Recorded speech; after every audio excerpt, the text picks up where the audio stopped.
ਅੱਜ ਅਸੀਂ ਟੌਪਿਕ ਇੱਕ ਕਰਾਂਗੇ ਨਵਾਂ ਅਰਜੋਇੰਟ of A square matrix.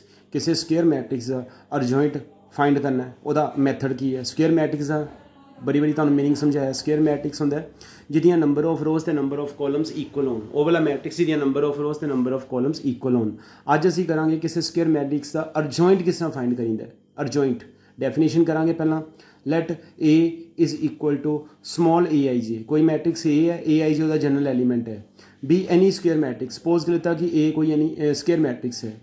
The transpose of the matrix capital A I J, ठीक है, where capital A I J denote the cofactors of small A I J in determinant of A, in determinant of A is called the adjoint of A and is denoted by ADJ। ADJ ਨੂੰ ਅਸੀਂ short form 'ਚ ਅਰਜੋਇੰਟ A ਨੂੰ short form 'ਚ ਅਸੀਂ ADJ ਨਾਲ denote ਕਰ ਦਿੰਦੇ ਹਾਂ, ਅਰਜੋਇੰਟ ਆਫ A। ਡੈਫੀਨੇਸ਼ਨ ਸਮਝੋ ਕੀ ਹੈ। ਦ ਟਰਾਂਸਪੋਜ਼ ਦਾ ਮੀਨਿੰਗ ਕੀ ਹੁੰਦਾ? Changing rows into columns and columns into rows. The transpose of the matrix capital A I J। Capital A I J ਨੂੰ ਅਸੀਂ ਕਿਹਦੇ ਨਾਲ ਡਿਨੋਟ ਕਰਦੇ ਹਾਂ? ਕੋ ਫੈਕਟਰਸ ਦੇ ਨਾਲ। कैपिटल ए आई जे का मीनिंग होंगे को फैक्टर्स। ਇਹਦਾ मीनिंग है कि कोई भी ਸਕੁਅਰ मैट्रिक्स होएगा, ਸਕੁਅਰ मैट्रिक्स ਅਸੀਂ ਸਭ ਤੋਂ ਪਹਿਲਾਂ ਤਾਂ ਉਹਦੇ ਕੋ ਫੈਕਟਰਸ ਨਿਕਾਲਾਂਗੇ ਤੇ ਜਿਹੜੇ ਕੋ ਫੈਕਟਰਸ ਨਿਕਾਲਾਂਗੇ ਉਹਨਾਂ ਦਾ ਜਿਹੜਾ ਟਰਾਂਸਪੋਜ਼ ਹੋਏਗਾ ਉਹਨੂੰ ਅਸੀਂ ਅਰਜੋਇੰਟ ਕਹਿੰਦੇ ਹਾਂ।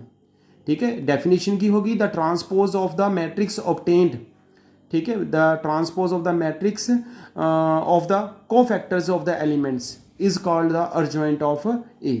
ਜਿਹੜੇ ਅਸੀਂ मैट्रिक्स ਦਿੱਤਾ ਹੋਏਗਾ ਉਸ ਮੈਟ੍ਰਿਕਸ ਦੇ ਹਰੇਕ ਐਲੀਮੈਂਟ ਦੇ ਕੋ ਫੈਕਟਰਸ ਨਿਕਾਲ ਕੇ ਉਹਨਾਂ ਦਾ ਜਿਹੜਾ ਟਰਾਂਸਪੋਜ਼ ਹੋਏਗਾ ਉਹਨੂੰ ਅਸੀਂ ਅਰਜੋਇੰਟ ਕਹਿੰਦੇ ਹਾਂ। ਇੱਕ ਐਗਜ਼ਾਮਪਲ ਹੈ, ਪਹਿਲਾਂ ਇੱਕ 2/2 ਦਾ ਮੈਟ੍ਰਿਕਸ ਲੈ ਕੇ ਚੱਲਦੇ ਹਾਂ। Let A is equal to A, ਮੰਨ ਲਓ ਕੋਈ ਮੈਟ੍ਰਿਕਸ ਹੈ 2 -3 4 ਤੇ 7। ਅਸੀਂ ਇਸ ਮੈਟ੍ਰਿਕਸ ਦਾ ਅਰਜੋਇੰਟ ਫਾਈਂਡ ਕਰਨਾ ਚਾਹੁੰਦੇ ਹਾਂ। ਸਭ ਤੋਂ ਪਹਿਲਾਂ ਇਹ ਵਾਲੇ ਮੈਟ੍ਰਿਕਸ ਨੂੰ ਮੈਂ ਡਿਟਰਮੀਨੈਂਟ ਦੇ ਵਿੱਚ ਲਿਖ ਲਿੱਤਾ।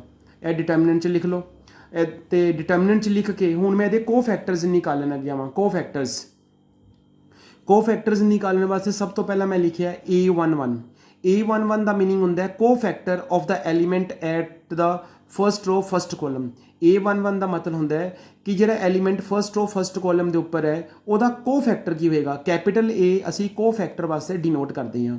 ਹੁਣ 2 ਦਾ ਕੋ ਫੈਕਟਰ ਕੀ ਹੋਏਗਾ? 2 ਜਿਸ ਰੋ 'ਚ ਆਉਂਦਾ ਪਿਆ ਉਹ ਰੋ ਛੱਡ ਦਿਓ, 2 ਜਿਸ ਕੋਲਮ 'ਚ ਆਉਂਦਾ ਪਿਆ ਕੋਲਮ ਛੱਡ ਦਿਓ।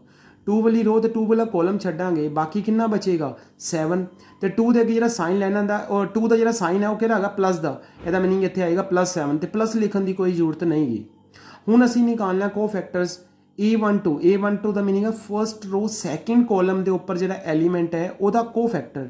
ਫਸਟ ਰੋ ਸੈਕਿੰਡ ਕੋਲਮ ਦੇ ਉੱਪਰ ਮੇਰੇ ਕੋਲ ਐਲੀਮੈਂਟ ਹੈਗਾ -3। -3 ਦਾ ਕੋ ਫੈਕਟਰ ਕੀ ਆਏਗਾ? -3 ਵਾਲੀ ਰੋ ਛੱਡ ਦਿਓ, -3 ਵਾਲਾ ਕੋਲਮ ਛੱਡ ਦਿਓ, ਬਾਕੀ ਕਿੰਨਾ ਬਚੇਗਾ? 4। ਤੇ -3 ਦਾ ਜਿਹੜਾ ਸਾਈਨ ਹੈਗਾ ਉਹ ਇਧਰੋਂ ਲੈਂਦਾ ਹੈ। ਇਹ ਕਿਹੜਾ ਸਾਈਨ ਹੈਗਾ? ਮਾਈਨਸ ਦਾ। ਇਹਦਾ ਮੀਨਿੰਗ ਇਹ ਆ ਜਾਏਗਾ -4। -3 ਦਾ ਕੋ ਫੈਕਟਰ ਕਿੰਨਾ ਆਏਗਾ? 4। ਤੇ ਪਰ ਜਿਹੜਾ ਨਾਲ ਸਾਈਨ ਆਏਗਾ ਉਹ ਕਿਹੜਾ ਆਏਗਾ? ਮਾਈਨਸ। ਹੁਣ ਅਸੀਂ ਨਿਕਾਲਣ ਲੱਗੇ A21। A21 ਦਾ ਮੀਨਿੰਗ ਹੈ ਸੈਕਿੰਡ ਰੋ ਫਸਟ ਕੋਲਮ ਦੇ ਉੱਪਰ ਜਿਹੜਾ ਐਲੀਮੈਂਟ ਹੈ ਉਹਦਾ ਕੋ ਫੈਕਟਰ। ਸੈਕਿੰਡ ਰੋ ਫਸਟ ਕੋਲਮ ਦੇ ਉੱਪਰ ਹੈਗਾ ਮੇਰੇ ਕੋਲ 4। 4 ਦਾ ਕੋ ਫੈਕਟਰ ਕੀ ਆਏਗਾ? 4 ਵਾਲੀ ਰੋ ਤੇ 4 ਵਾਲਾ ਕੋਲਮ ਛੱਡ ਦਿਓ, ਬਾਕੀ ਕਿੰਨਾ ਬਚੇਗਾ? -3। ਤੇ 4 ਦਾ ਜਿਹੜਾ ਸਾਈਨ ਹੈਗਾ ਉਹ ਕਿਹੜਾ ਹੈਗਾ ਮੇਰੇ ਕੋਲ? ਮਾਈਨਸ ਦਾ। ਤੇ ਮਾਈਨਸ ਮਾਈਨਸ ਕਿੰਨਾ ਹੋ ਜਾਏਗਾ? ਪਲੱਸ। ਉਸ ਤੋਂ ਬਾਅਦ ਆ ਜਾਏਗਾ A22। A22 ਦਾ ਮੀਨਿੰਗ ਹੈ ਸੈਕਿੰਡ ਰੋ ਸੈਕਿੰਡ ਕੋਲਮ ਦੇ ਉੱਪਰ ਜਿਹੜਾ ਐਲੀਮੈਂਟ ਹੈ 7। 7 ਦਾ ਕੋ ਫੈਕਟਰ ਕੀ ਆਏਗਾ? 7 ਵਾਲੀ ਰੋ 7 ਵਾਲਾ ਕੋਲਮ ਛੱਡ ਦਿਓ, ਬਾਕੀ ਕਿੰਨਾ ਬਚੇਗਾ? 2। ਤੇ 7 ਦਾ ਜਿਹੜਾ ਸਾਈਨ ਹੈ ਪਲੱਸ ਦਾ, ਤੇ ਪਲੱਸ ਲਿਖਣ ਦੀ ਕੋਈ ਜ਼ਰੂਰਤ ਨਹੀਂ ਹੈ। ਮੇਰੇ ਕੋਲ A11 ਵੀ ਨਿਕਲ ਆਇਆ, A12 ਵੀ ਨਿਕਲ ਆਇਆ। ਦੁਬਾਰਾ ਸਮਝੋ, A11 ਵੀ ਨਿਕਲ ਆਇਆ, A12 ਵੀ ਨਿਕਲ ਆਇਆ, A21 ਵੀ ਨਿਕਲ ਆਇਆ, A22 ਵੀ ਨਿਕਲ ਆਇਆ। ਤੇ ਅਰਜੋਇੰਟ ਕੀ ਹੁੰਦਾ? ਜਿਹੜੀ ਮੈਂ A11 A12 A21 A22 ਲਿਖੀ ਹੈ ਇਹਨਾਂ ਦਾ ਟਰਾਂਸਪੋਜ਼, ਇਹਨੂੰ ਅਸੀਂ ਅਰਜੋਇੰਟ ਕਹਿੰਦੇ ਹਾਂ। ਇਹ ਫਾਰਮੂਲਾ ਮੈਂ ਰਫ 'ਚ ਤੁਹਾਨੂੰ ਸਾਈਡ 'ਤੇ ਲਿਖ ਦਿੱਤਾ ਹੈ। ਅਰਜੋਇੰਟ ਦਾ ਮਤਲਬ ਹੈ ਕਿ A11 ਠੀਕ ਹੈ 7, ਫਿਰ A12 ਕਿੰਨਾ? -4, ਫਿਰ A21 3, ਫਿਰ A22 2। ਠੀਕ ਹੈ, ਇਹਨਾਂ ਦਾ ਟਰਾਂਸਪੋਜ਼ ਦਾ ਮੀਨਿੰਗ ਹੈ ਜਿਹੜੀ ਅਸੀਂ ਇਹ ਕੋ ਫੈਕਟਰਸ ਨਿਕਾਲੇ ਹੈ ਇਹਨਾਂ ਨੂੰ ਰੋਜ਼ ਨੂੰ ਕੋਲਮਸ ਤੇ ਕੋਲਮਸ ਨੂੰ ਰੋ ਵਿੱਚ ਇੰਟਰਚੇਂਜ ਕਰ ਦਿਓ। ਜਿਹੜੇ ਮੈਂ ਇਹ ਕੋ ਫੈਕਟਰਸ ਨਿਕਾਲੇ ਹੈ A11 ਅਰਜੋਇੰਟ ਆਫ A ਕੀ ਹੁੰਦਾ ਹੈ? A11 A12 A21 A22। ਠੀਕ ਹੈ, A11 ਮੇਰੇ ਕੋਲ 7 ਹੈ, ਇੱਥੇ 7 ਆ ਗਿਆ। A12 -4 ਹੈ, -4 ਆ ਗਿਆ A12 ਦੀ ਜਗ੍ਹਾ। A21 ਮੇਰੇ ਕੋਲ 3 ਹੈ, 3 ਆ ਗਿਆ। A22 2 ਹੈ, ਇੱਥੇ 2 ਆ ਗਿਆ। ਤੇ ਇਹਦਾ ਕੀ ਕਰ ਦੇਣਾ? ਟਰਾਂਸਪੋਜ਼ ਦਾ ਮੀਨਿੰਗ ਹੈ ਰੋਜ਼ ਨੂੰ ਕੋਲਮਸ ਤੇ ਕੋਲਮਸ ਨੂੰ ਰੋ ਵਿੱਚ ਇੰਟਰਚੇਂਜ ਕਰ ਦੇਣਾ।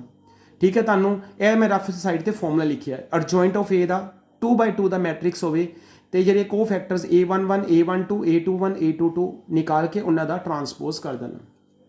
ਹੁਣ ਅਸੀਂ ਇੱਕ ਮੈਟ੍ਰਿਕਸ ਹੋਰ ਦੇਖਦੇ ਹਾਂ, ਪਰ ਹੁਣ ਜਿਹੜਾ ਮੈਂ ਮੈਟ੍ਰਿਕਸ ਲਿੱਤਾ ਉਹ ਮੈਂ 3/3 ਦਾ ਲਿੱਤਾ ਹੈ। 3 ਰੋਜ਼ ਹੈ ਤੇ 3 ਹੀ ਕਾਲਮਸ ਹੈ। ਜਿਹੜਾ ਮੈਂ ਪਿਛਲੀ ਐਗਜ਼ਾਮਪਲ ਕਰਾਈ ਹੈ ਉਹ 2/2 ਦਾ ਸੀ, 2 ਰੋਜ਼ 2 ਕਾਲਮਸ। ਇਹ 3/3 ਦਾ 3 ਰੋਜ਼ ਹੈ 3 ਕਾਲਮਸ ਹੈ। ਮੈਂ ਇਹਦਾ ਅਰਜੁਆਇੰਟ ਨਿਕਾਲਣਾ। ਅਰਜੁਆਇੰਟ ਵਾਸਤੇ ਤੁਹਾਨੂੰ ਸਮਝਾਇਆ ਸਭ ਤੋਂ ਪਹਿਲਾਂ ਤੁਹਾਨੂੰ ਨਿਕਾਲਣੇ ਪੈਣਗੇ ਕੋਫੈਕਟਰਸ ਨਿਕਾਲ ਕੇ ਉਹਨਾਂ ਦਾ ਜਿਹੜਾ ਟਰਾਂਸਪੋਜ਼ ਹੋਏਗਾ ਉਹਨੂੰ ਅਸੀਂ ਅਰਜੁਆਇੰਟ ਕਹਿੰਦੇ ਹਾਂ। ਮੇਨ ਮੈਥਡ ਇਹੀ ਹੈ। ਦੇਖੋ ਸਭ ਤੋਂ ਪਹਿਲਾਂ ਤਾਂ ਮੈਂ ਮੈਟ੍ਰਿਕਸ A ਲਿਖ ਲਿੱਤਾ। ਜਿਹੜਾ ਮੈਟ੍ਰਿਕਸ ਹੈਗਾ ਇਹਨੂੰ ਡਿਟਰਮੀਨੈਂਟ ਦੇ ਸਾਈਨ 'ਚ ਲਿਖ ਲਓ, ਇਹਨੂੰ ਵੀ ਡਿਟਰਮੀਨੈਂਟ ਦਾ ਸਾਈਨ ਪਾ ਲਓ। ਹੁਣ ਮੈਂ ਇਹਦਾ ਕੋਫੈਕਟਰਸ ਨਿਕਾਲਣ ਲੱਗਿਆ। ਠੀਕ ਹੈ, ਜੋ ਕੋਫੈਕਟਰਸ ਹੈ ਕੋਫੈਕਟਰਸ ਕਿਸ ਤਰ੍ਹਾਂ ਨਿਕਾਲਿੰਦੇ ਹੈ। ਸਭ ਤੋਂ ਪਹਿਲਾਂ ਨਿਕਾਲਣਾ ਸੀ A11 ਕਿਸ ਤਰ੍ਹਾਂ ਨਿਕਾਲਾਂਗੇ। ਫਸਟ ਰੋ ਫਸਟ ਕਾਲਮ ਦੇ ਉੱਪਰ ਕਿਹੜਾ ਐਲੀਮੈਂਟ ਹੈ 3 ਦਾ ਕੋਫੈਕਟਰ ਕੀ ਆਏਗਾ 3 ਜਿਸ ਰੋ 'ਚ ਆਉਂਦਾ ਪਿਆ ਰੋ ਛੱਡ ਦਿਓ, 3 ਜਿਸ ਕਾਲਮ 'ਚ ਆਉਂਦਾ ਪਿਆ ਕਾਲਮ ਛੱਡ ਦਿਓ, 3 ਵਾਲੀ ਰੋ 3 ਵਾਲਾ ਕਾਲਮ ਛੱਡ ਦਿਓ, ਬਾਕੀ ਬਚੇਗਾ 3 -4 2 ਤੇ 5 3 -4 2 ਤੇ 5। ਅੱਗੇ ਇਹਨੂੰ ਐਕਸਪੈਂਡ ਕਰ ਦਿਓ, ਮਲਟੀਪਲਾਈ ਕਰ ਦਿਓ। 3 ਨੂੰ 5 ਨਾਲ ਮਲਟੀਪਲਾਈ ਕਰਾਂਗੇ 15। ਫਿਰ ਜਦੋਂ ਨੀਚੇ ਦੇ ਉੱਪਰ ਜਾਂਦਾ ਕਿਹੜਾ ਸਾਈਨ ਅਸੀਂ ਆਪਣੇ ਵੱਲੋਂ ਲਗਾਉਂਦੇ ਹਾਂ ਮਾਈਨਸ ਦਾ, ਤੇ 2 ਨੂੰ -4 ਨਾਲ ਮਲਟੀਪਲਾਈ ਕਰਾਂਗੇ -8 ਮਾਈਨਸ ਪਲੱਸ ਆਨਸਰ ਕਿੰਨਾ ਆ ਜਾਏਗਾ 23। ਇਸ ਤੋਂ ਬਾਅਦ ਅਸੀਂ ਨਿਕਾਲਣਾ ਹੁਣ A12 ਦਾ ਮੀਨਿੰਗ ਹੈ ਫਸਟ ਰੋ ਸੈਕਿੰਡ ਕਾਲਮ। ਫਸਟ ਰੋ ਸੈਕਿੰਡ ਕਾਲਮ ਦੇ ਉੱਪਰ ਕਿਹੜਾ ਐਲੀਮੈਂਟ ਹੈ -2 ਦਾ ਕੋਫੈਕਟਰ ਕੀ ਆਏਗਾ -2 ਵਾਲਾ ਕਾਲਮ ਛੱਡ ਦਿਓ, -2 ਵਾਲੀ ਰੋ ਛੱਡ ਦਿਓ, -2 ਵਾਲਾ ਕਾਲਮ -2 ਵਾਲੀ ਰੋ, ਬਾਕੀ ਬਚੇਗਾ 2 1 -4 ਤੇ 5 2 1 -4 ਤੇ 5। ਬਾਹਰ ਕਿਹੜਾ ਸਾਈਨ ਆਏਗਾ ਮਾਈਨਸ ਦਾ, A12 ਮਾਈਨਸ ਦਾ ਸਾਈਨ ਆਏਗਾ ਨਾਲ। ਹੁਣ ਇਹਨੂੰ ਵੀ ਸੋਲਵ ਕਰਨਾ ਹੈ, ਮਾਈਨਸ ਦਾ ਮਾਈਨਸ ਹੀ ਰਿਹਾ, 2 ਨੂੰ 5 ਨਾਲ ਮਲਟੀਪਲਾਈ ਕਰੋਗੇ 10। ਜਦੋਂ ਨੀਚੇ ਤੋਂ ਉੱਪਰ ਜਾਣਾ ਕਿਹੜਾ ਸਾਈਨ ਆਏਗਾ ਮਾਈਨਸ ਦਾ, ਤੇ ਇੱਕ ਆਲਰੇਡੀ ਮਾਈਨਸ ਆਉਂਦਾ ਪਿਆ ਮਾਈਨਸ ਪਲੱਸ ਹੋ ਜਾਏਗਾ, ਤੇ 10 + 4 ਕਿੰਨਾ ਆ ਜਾਏਗਾ 14 -14। ਇਸ ਤੋਂ ਬਾਅਦ ਅਸੀਂ ਨਿਕਾਲਣਾ A13 ਫਸਟ ਰੋ third column.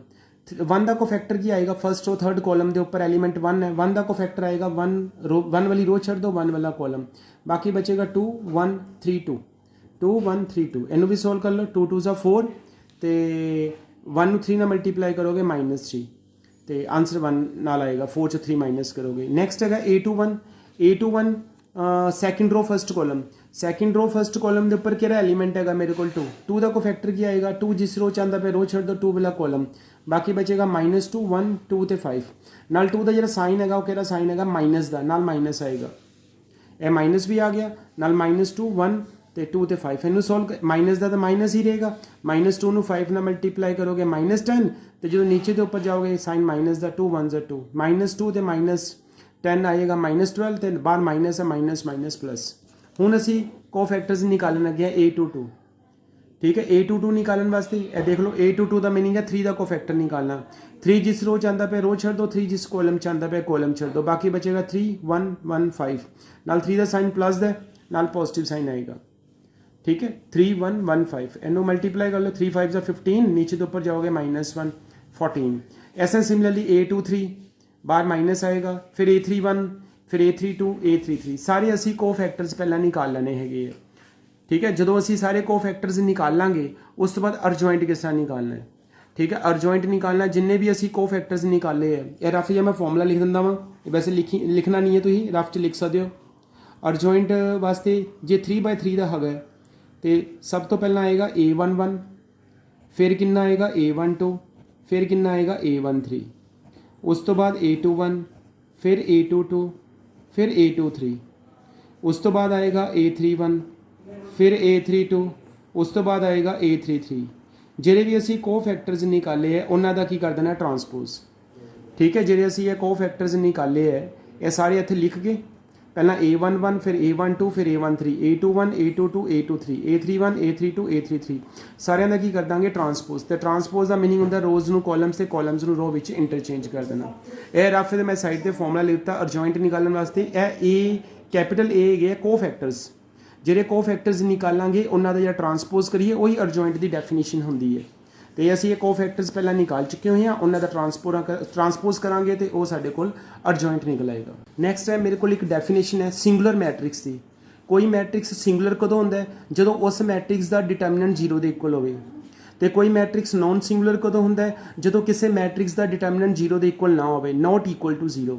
Any matrix A is said to be singular any matrix A is said to be singular. कोई मैट्रिक्स सिंगुलर कदों आएगा? If determinant of A is equal to zero, जो उस मैट्रिक्स का determinant zero के equal होएगा। And non singular, कोई matrix non singular कदों होएगा? If determinant of A is not equal to zero, जो उसका डिटर्मिनेंट जीरो के इक्वल नहीं गा। कोई मैट्रिक्स सिंगुलर कदों होएगा? जो डिटर्मिनेंट ऑफ ए जीरो के इक्वल होएगा। तो कोई मैट्रिक्स नॉन सिंगुलर कदों होएगा? जो उसका डिटर्मिनेंट जीरो के इक्वल नहीं होएगा। ठीक है, ये नाल दी एग्जाम्पल्स की एक देखते हैं। एग्जाम्पल है for what value of x, x की किहड़ी वैल्यू वास्ते द मैट्रिक्स, ए मैट्रिक्स दिता है 1 + x 7 3 - x 8 is a singular matrix. Statement के ने पूछा है कि एक्स की किहड़ी वैल्यू वास्ते जिहड़ा ए वाला मैट्रिक्स है यह सिंगुलर मैट्रिक्स है। मैं कहने का मीनिंग है कि सानू गिवन है कि यह वाला मैट्रिक्स सिंगुलर है, असी एक्स की वैल्यू फाइंड करनी है। For what value of X the matrix this is a singular matrix. तो कोई मैट्रिक्स सिंगुलर कदों होंदा है? जो उसका डिटर्मिनेंट कि इक्वल हो जीरो के। किस तरह से इसका सोल्यूशन शुरू करांगे? Let A is equal to, जो कोई मैट्रिक्स है उन्होंने असी अपने वालों नेमिंग करती, let A is equal to 1 + x 7 3 - x 8, ए नेमिंग करती ए। बिकॉज या since A is a singular matrix, क्योंकि ए सिंगुलर मैट्रिक्स है। देयरफॉर की कंडीशन होंदी है? डिटर्मिनेंट ऑफ ए के इक्वल होंदा है जीरो के इक्वल। कोई मैट्रिक्स सिंगुलर कदों होंदा है? जो उसका डिटर्मिनेंट के इक्वल हो जीरो के इक्वल। सिंगुलर मैट्रिक्स की डेफिनेशन है। यह जो मैट्रिक्स है इनू असी डिटर्मिनेंट च पालांगे हुण। ठीक है, इक्वल टू कितना लैके चलांगे? जीरो के इक्वल। अगे इनू एक्सपैंड कर दो, 1 + x 8 नाल मल्टीप्लाई कर दो, 8 नू 1 दे नाल, 8 नू x दे नाल। फिर जो नीचे तो ऊपर जाना कि साइन पाना असी माइनस का, 7 नू भी दोनों नाल मल्टीप्लाई कर दो, 7 नू 3 - x नाल इक्वल्स टू कितना आएगा? जीरो। अगला स्टैप है 7 नू 3 नाल मल्टीप्लाई करांगे 21, फिर माइनस नू 7 नू -x नाल मल्टीप्लाई करांगे प्लस 7x इक्वल्स टू कितना आएगा? जीरो। 8x + 7x कितना आएगा? 15x। तो 8 विचों 21 माइनस करांगे -13, -13 राइट साइड ते लैके जावांगे प्लस द 13, तो 15x इज इक्वल टू 13, 15 नीचे लाइन है, x का आंसर कितना आ गया? 13/15। यह मेरे को x का आंसर है।